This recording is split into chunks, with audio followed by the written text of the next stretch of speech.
turma, tudo bem? Mais um episódio de Secovcast Inovação para o Futuro, trazendo assuntos e pessoas, personalidades, players que tem todo... Peraí só um pouquinho. Nossa, cara, ainda não podia errar nesse, né? Vamos lá. Fala turma, tudo bem? Mais um episódio aqui, Secovcast Inovação para o Futuro, trazendo players e pessoas aqui que conversam sobre o futuro do mercado imobiliário em suas diversas formas. E hoje a gente está aqui, a gente não poderia, claro, deixar um episódio sem falar sobre algo incrível, que é criptoativos, moedas cripto, e a gente está aqui com o maior especialista de Goiás, eu tenho certeza disso, vai deixar apresentar aí, Israel Buzaim. Cara, muito bem-vindo, gratidão por você estar aqui e vamos lá, se apresente para a turma, Israel. Obrigado por me receber, Marcos, é sempre um prazer, né? A gente já fez, sei lá, já está chegando quase 10 episódios juntos aí, né? Já conversando. Nós dois somos meio palestrinha, né? A gente gosta de conversar sobre tecnologia, sobre inovação, sobre futuro. Então é um prazer sempre estar aqui, as conversas são sempre boas. Meu nome é Israel Buzaim, então, para quem não me conhece, né, eu atuo como diretor de comunicação na maior corretora brasileira hoje, né, que é o Bitbank, é o braço financeiro, o criptobanco ali da Bitpreço, que é a maior corretora brasileira. E tem um pouco mais de 5 anos aí que eu estou imerso diariamente nesse mercado, estudando tecnologia blockchain, criptoativos, o futuro do mercado financeiro.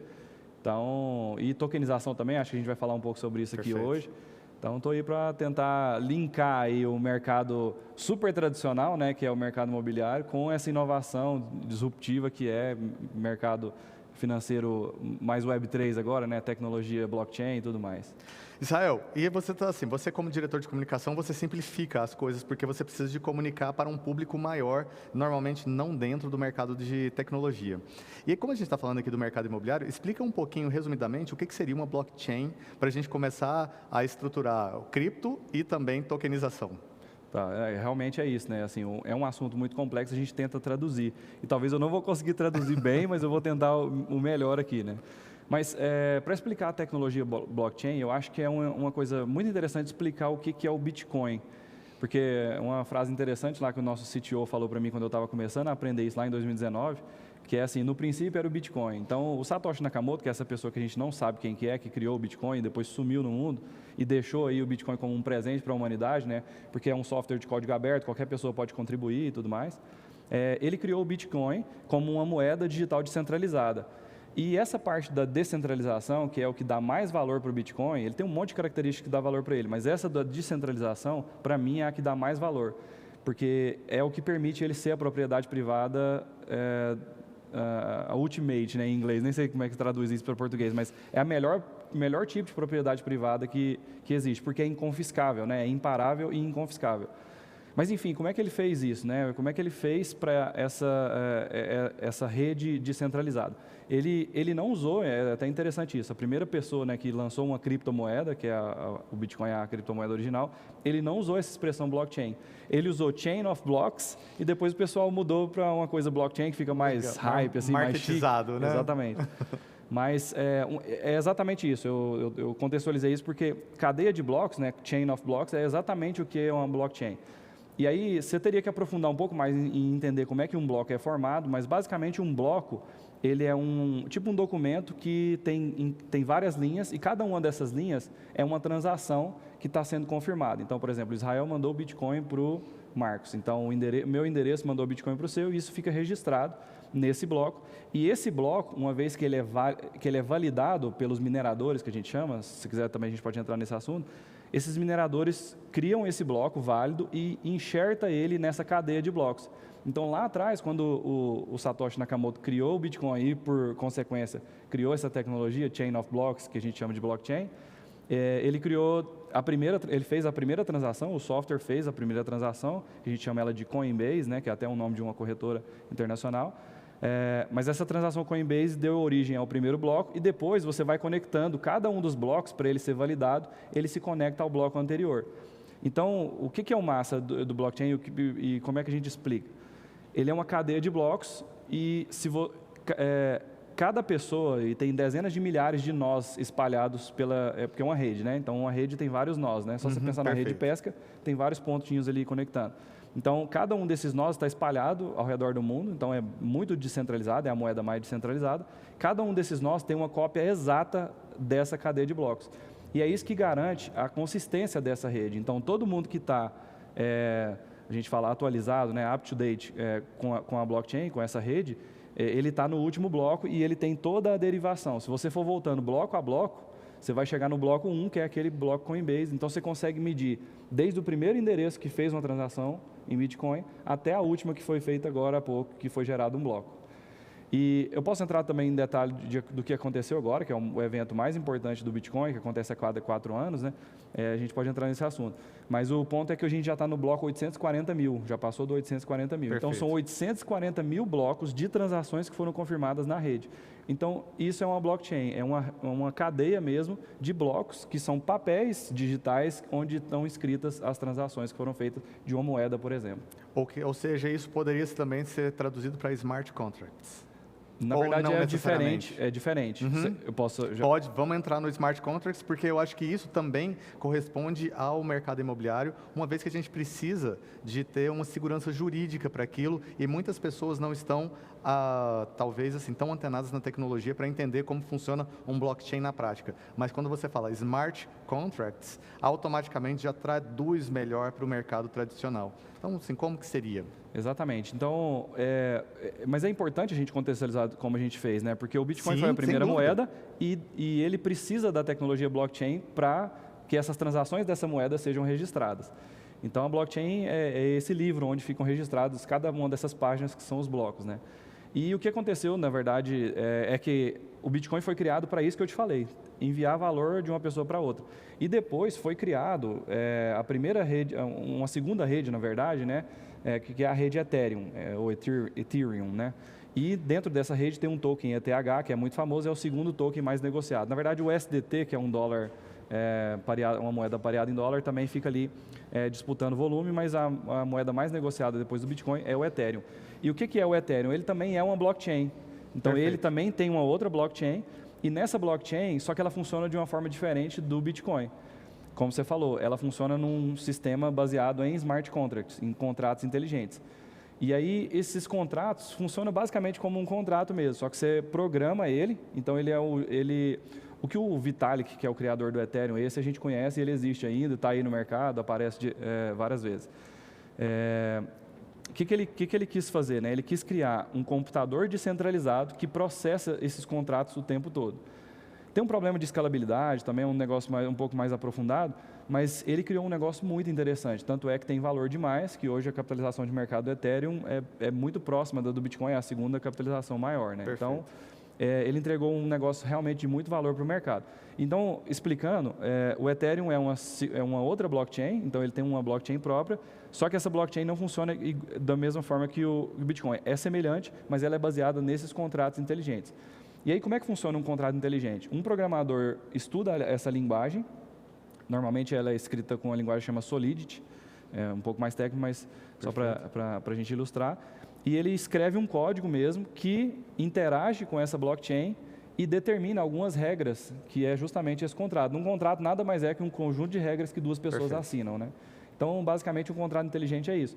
Então, para exemplificar o que é um contrato inteligente, eu poderia, por exemplo, falar o seguinte: eu vou criar, isso você pode escrever no código, eu quero estabelecer essa condição aqui, então, por exemplo, eu quero que o Marcos transfira tantos tokens do Ethereum, por exemplo, para esse endereço, e quando isso completar, eu quero que esse valor, na verdade, que essa transação seja gravada nessa transação uma informação, por exemplo.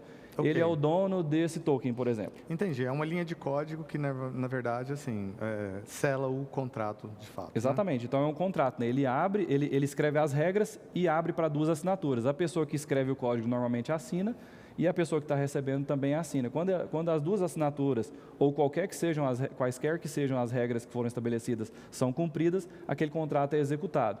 Então, um outro exemplo clássico que tem de contrato inteligente é assim: se você quer trocar o token ETH por um outro token na rede Ethereum, você pode fazer isso, que a gente chama de swap, né? Uhum. Então, existe um contrato também. Então, e esse contrato, o massa é que ele trava as duas partes para que ele só seja executado se as condições forem satisfeitas. E por isso que é o dinheiro programável, por isso que é bonito o que foi criado na rede Ethereum. Mas o ponto é esse. Então, no contrato de swap é assim, ó, a regra é, se o cara me mandar tantos tokens de Ethereum, eu quero que você devolva para ele tantos tokens desse outro token XYZ. Perfeito. E aí, uma vez que esses Ethereums entram na carteira X, ele vai e converte e manda os outros tokens para aquele endereço, por exemplo. Então, o contrato inteligente é isso, basicamente. Ok. E aí, os blockchains, para a gente entender, eles são baseados nisso. Assim, por exemplo, o Bitcoin é um blockchain, o Ethereum é um blockchain, todas as moedas cripto são blockchains separados. São individuais. Isso. Então, são criações de blockchains que vão fazendo com que aquilo se torne palpável para as pessoas. Então, se uma pessoa está negociando Ethereum, ela está negociando dentro da blockchain Ethereum. Está negociando Bitcoin dentro da blockchain Bitcoin. Agora, aonde que a gente vê, Israel, talvez, o imóvel entrando dentro disso, uma vez que para você tokenizar, você também precisa de um blockchain, né? O blockchain de um imóvel teria que ser um blockchain específico ou poderia se tokenizar um imóvel dentro da blockchain Ethereum, por exemplo? Perfeito, eu ia justamente voltar um pouquinho atrás, mas você já corrigiu no final agora. Existe a blockchain do Bitcoin, lá dentro existem outros protocolos, é um assunto mais complexo, a gente não precisa entrar. Na rede Ethereum, ela é uma rede também de camada 1, que a gente fala, é uma blockchain ela mesma. Dentro dela tem vários tokens. Só que o que o pessoal foi criando para ter outras soluções, disruptar esse mercado lá dentro e tentar escalar melhor, porque o Ethereum acaba não escalando em momentos de alta demanda, eles criaram o que a gente chama de L2, ou Layer 2, ou seja, de segunda camada. Então, dentro da blockchain, você tem outras blockchains e tem algumas moedas que atuam na camada 1, tem outras que atuam na camada 2, e hoje a gente já tem blockchain de camada 3 e tal. Então, o negócio vai ficando mais complexo e vai avançando mais. Mas o ponto é que... Desculpa, qual que era a pergunta mesmo? A pergunta é se você consegue criar blockchains tokenizadas dentro da blockchain Ethereum, por exemplo. Hoje, para criar um token é muito simples e muito barato. Assim, com $10, isso por causa das taxas altas. Se a taxa estiver baixa, $1, $2, você cria um token na rede Ethereum muito simples. Tem várias ferramentas, tem a ferramenta de um goiano que trabalha com a gente, que você vai lá, entra no site dele, gera um token, você cria o token que você quiser, e determina a quantidade e tudo mais, o contrato inteligente ele mesmo, o sistema dele já escreve. E aí você minta, que a gente fala, né? Você gera esse contrato na blockchain, transferindo uma quantidade de tokens Ethereum lá dentro. A partir daquele momento, qualquer pessoa que interagir com o seu contrato, ela pode obter daqueles tokens também, de acordo com as suas regras. O ponto é, traduzindo isso tudo para o mercado imobiliário, o que a gente vê de tendência para isso é o seguinte, hoje o pessoal estuda e acha que no futuro pode ser que a gente tenha um token que dê a propriedade, que garanta a propriedade privada de um imóvel, por exemplo, como um token. Eu não acho que isso vai acontecer tão cedo, porque hoje, querendo ou não, quem garante a propriedade privada é o Estado, né? Então, é o governo brasileiro nesse caso. Então, acaba sendo uma coisa permissionária do governo. Agora, tem uma estratégia interessante que eu estou vendo algumas pessoas usarem, que é o que eu acho que vai acontecer rápido, já está acontecendo, tem empresas gigantes fazendo isso, é a captação de recursos. Então, você gera um token na rede Ethereum ou em outra blockchain, você pode criar a sua própria blockchain, pode usar alguma de camada 3, camada 2 ou de camada principal, criar o seu token e ali você faz uma captação de recursos e coloca um imóvel para funcionar. Depois você recompra, por exemplo, né, dando um exemplo aqui, você poderia recomprar esses tokens das pessoas, dando uma valorização para elas, e aí a partir daquele momento entra no fluxo normal de mercado imobiliário, de cartório, registro e tudo mais, entendeu? Entendi. Então, talvez seria mais uma distribuição de, como se fosse cotas de participação em cima de um imóvel. As cotas seriam através de blockchain, através de um crowdfunding, como se fosse isso. Por exemplo, essa é uma aplicação. Mas a estruturação e a propriedade mesmo, ele teria que ser e respeitar as leis de cada país. Exatamente. Da mesma forma que é hoje. Para a gente finalizar aqui, Israel, porque assim, o tempo é muito curto, mas assim, com certeza é um assunto muito legal que a gente vai ter a oportunidade de falar mais.